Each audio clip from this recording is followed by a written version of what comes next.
আসলে মানে ফেসবুক বলেন আর যেটাই বলেন, নেপালে তো একটা আন্দোলন হয়েছে, আন্দোলনে সরকারের তাদের পতন হয়েছে।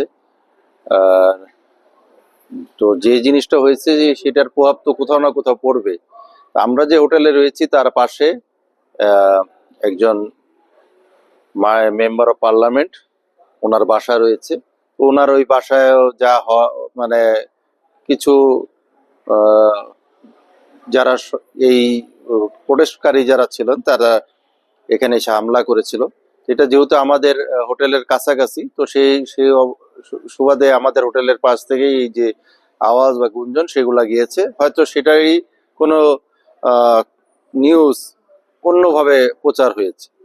তো আলটিমেটলি আসলে দেখা যাচ্ছে যে নেপালের সর্ব জায়গায় কোনো না কোনো গন্ডগোল বা এরকম না হলে তারা দেশ থেকে এরকম পিএম বা এদের অবস্থান যেত না।